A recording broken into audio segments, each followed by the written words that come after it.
Números 1. A primeira contagem do povo.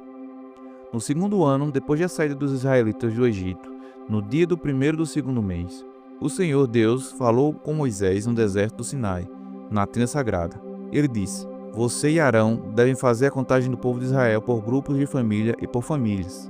Façam a lista de todos os homens de 20 anos para cima, isto é, todos que já têm idade para o serviço militar. Vocês chamarão o chefe de grupo de famílias de cada tribo para ajudá-los. São estes os nomes dos homens que vão ajudar vocês. Da tribo de Ruben, Elisur, filho de Sedeur. Da tribo de Simeão, Selomiel, filho de Zurizadai. Da tribo de Judá, Nasson, filho de Aminadab. Da tribo de Sacar, Netanel, filho de Zuar. Da tribo de Zebulon, Eliabe, filho de Elon. Da tribo de Efraim, Elisama, filho de Amiúde. Da tribo de Manassés, Gamaliel, filho de Pedazur. Da tribo de Benjamim, Abidã, filho de Gideone. Da tribo de Dan, Aiezer, filho de Amizadai. Da tribo de Asser, Pagiel, filho de Ocrã. Da tribo de Gade, Eliasaf, filho de Deuel. Da tribo de Naphtali, Aira, filho de Enã. Esses foram os chefes de tribo escolhidos no meio do povo de Israel para representar os seus grupos de família. Então, no dia 1º do segundo mês, Moisés e Arão, junto com esses 12 homens, reuniram todo o povo e fizeram a contagem por grupo de famílias e por famílias, registrando nome por nome os homens de 20 anos para cima. Assim, a contagem no deserto do Sinai foi feita como o Senhor havia ordenado a Moisés. Os homens de 20 anos para cima, que tinham idade para o serviço militar, foram registrados pelo seu nome, cada um no seu grupo de famílias e na sua família. Começaram pela tribo de Ruben, o filho mais velho de Jacó.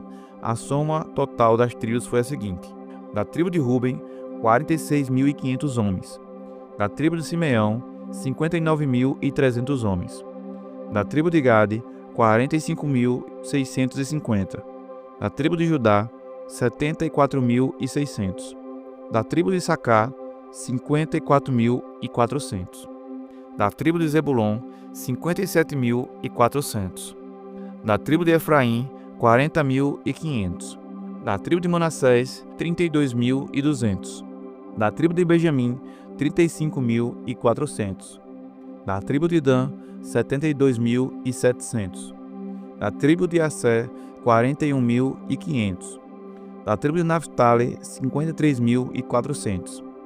A soma total de todos os homens de 20 anos para cima, que tinha idade para serviço militar, foi de 603.550. Os levitas. Mas os levitas não foram registrados com as outras tribos, pois o Senhor tinha dito a Moisés o seguinte: quando você fizer a contagem dos homens com idade para serviço militar, deixe de fora os homens da tribo de Levi, mas ponha os levitas para cuidar da tenda sagrada e de todos os seus móveis e objetos. Eles carregarão a tenda e todo o seu equipamento, farão ali o serviço religioso e acamparão ao redor dela. Quando a tenda tiver de ser transportada, os levitas a desarmarão e, quando for preciso acampar de novo, eles a armarão outra vez. Quem não for levita e chegar perto da tenda deverá ser morto. Os outros israelitas ficarão cada um no seu próprio acampamento, perto da sua própria bandeira, de acordo com o seu grupo. Mas os levitas acamparão ao redor da tenda para guardá-la, a fim de que ninguém chegue perto. E assim, eu não fique irado com o povo de Israel. E o povo fez tudo como o Senhor havia ordenado a Moisés. Números 2. A ordem das tribos no acampamento. O Senhor Deus disse a Moisés e a Arão o seguinte: quando os israelitas armarem o acampamento, cada um ficará perto da bandeira do seu grupo e do estandarte do seu grupo de famílias. Eles acamparão em volta da tenda sagrada e de frente para ela. Do lado leste, acamparão os exércitos, que marcham debaixo da bandeira da tribo de Judá. O exército de Judá tem 74.600 homens, e o chefe é Nasson, filho de Aminadab. Ao lado deles acampará o exército da tribo de Sacar. Esse exército tem 54.400 homens, e o chefe, Netanel, filho de Zuar. Acampará com eles também o exército da tribo de Zebulon. Esse exército tem 57.400 homens, e o chefe é Eliabe, filho de Elon.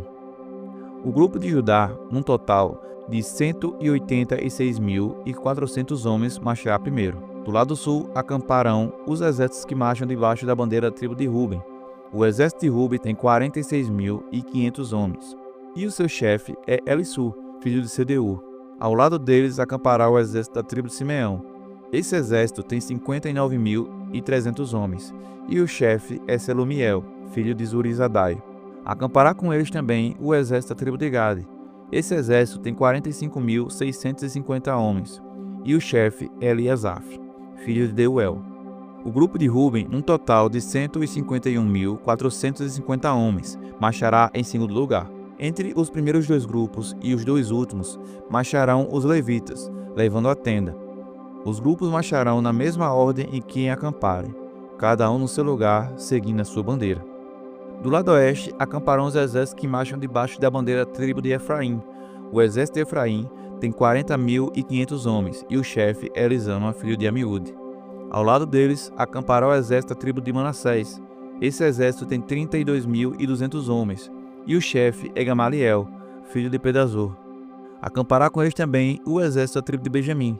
Esse exército tem 35.400 homens, e o chefe é Abidã, filho de Gideone. O grupo de Efraim, um total de 108.100 homens, marchará em terceiro lugar. Do lado norte, acamparão os exércitos que marcharem debaixo da bandeira da tribo de Dan. O exército de Dan tem 72.700 homens, e o chefe é Aiezer, filho de Amizadai. Ao lado deles acampará o exército da tribo de Asser.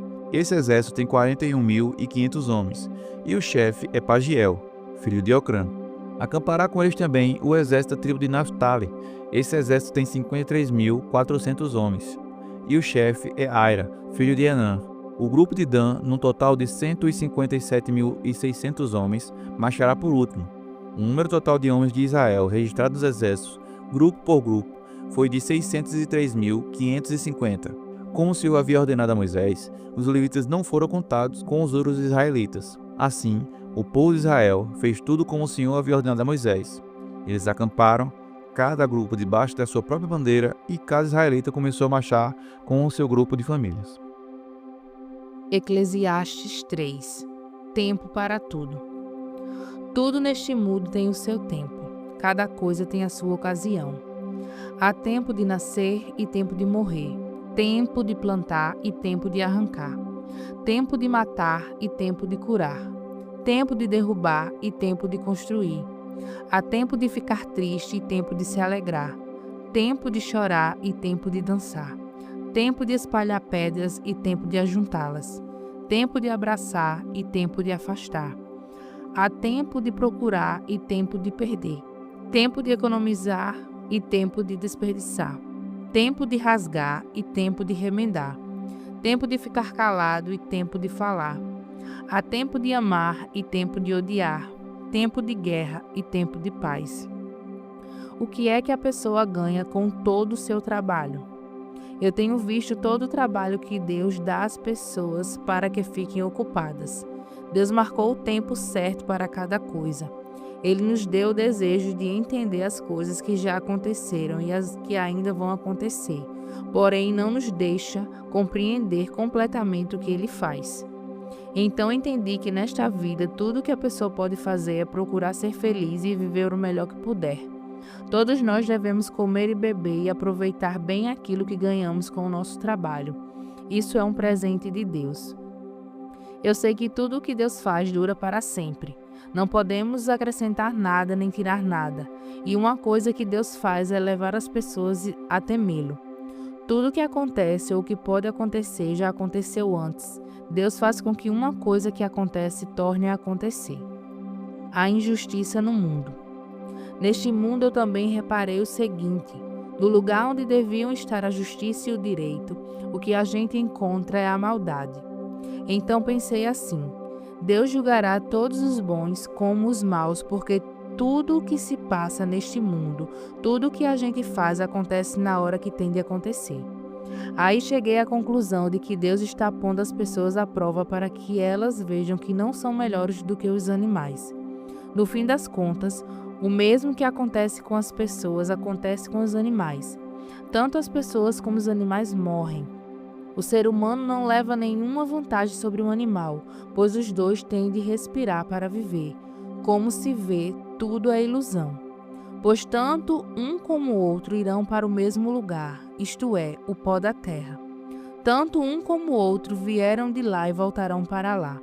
Como é que alguém pode ter certeza de que o sopro de vida do ser humano vai para cima e que o sopro de vida do animal desce para a terra?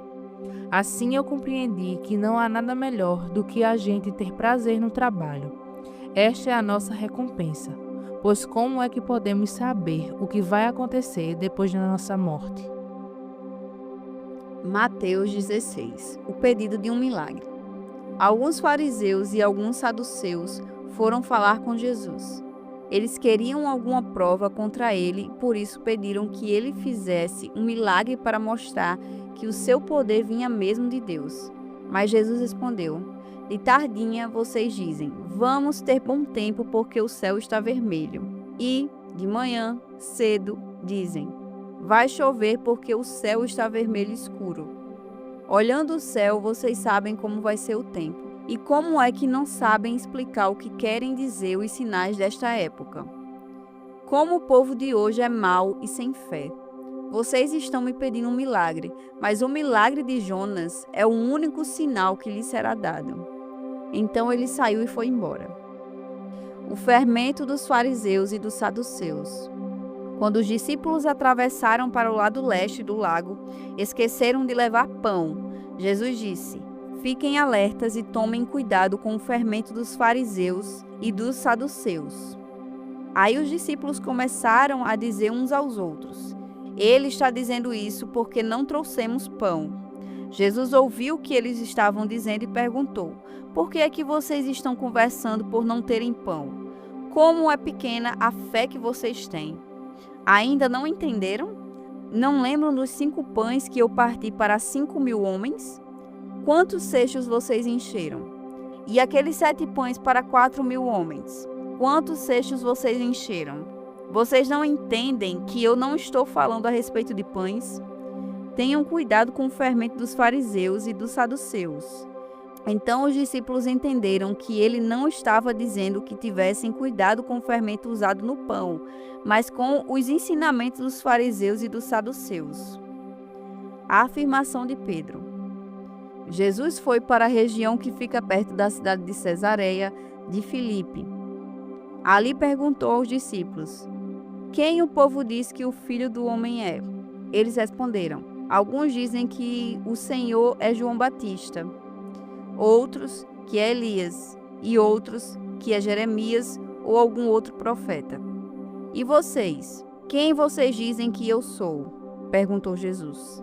Simão Pedro respondeu: o Senhor é o Messias, o Filho do Deus vivo. Jesus afirmou: Simão, filho de João, você é feliz porque esta verdade não foi revelada a você por nenhum ser humano, mas veio diretamente do meu Pai, que está no céu. Portanto, eu lhes digo, você é Pedro, e sobre esta pedra construirei a minha igreja, e nem a morte poderá vencê-la. Eu lhes darei as chaves do reino do céu. O que você proibir na terra será proibido no céu, e o que permitir na terra será permitido no céu. Então Jesus ordenou que os discípulos não contassem a ninguém que ele era o Messias. Jesus fala da sua morte e da sua ressurreição. Daí em diante, Jesus começou a dizer claramente aos discípulos: eu preciso ir para Jerusalém, e ali os líderes judeus, os chefes dos sacerdotes e os mestres da lei farão com que eu sofra muito. Eu serei morto e, no terceiro dia, serei ressuscitado. Então Pedro o levou para um lado e começou a repreendê-lo, dizendo: que Deus não permita. Isso nunca vai acontecer com o Senhor. Jesus virou-se e disse a Pedro: saia da minha frente, Satanás. Você é como uma pedra no meu caminho para fazer com que eu tropece, pois está pensando como um ser humano pensa e não como Deus pensa. E Jesus disse aos discípulos: se alguém quer ser meu seguidor, esqueça os seus próprios interesses. Esteja pronto para morrer como eu vou morrer e me acompanhe. Pois quem põe os seus próprios interesses em primeiro lugar nunca terá a vida verdadeira. Mas quem esquece a si mesmo por minha causa terá a vida verdadeira. O que adianta alguém ganhar o mundo inteiro, mas perder a vida verdadeira? Pois não há nada que poderá pagar para ter de volta essa vida. Pois o Filho do Homem virá na glória do seu Pai com os seus anjos e então recompensará cada um de acordo com o que fez. Eu afirmo a vocês que isto é verdade. Estão aqui algumas pessoas que não morrerão antes de verem o Filho do Homem vir como Rei.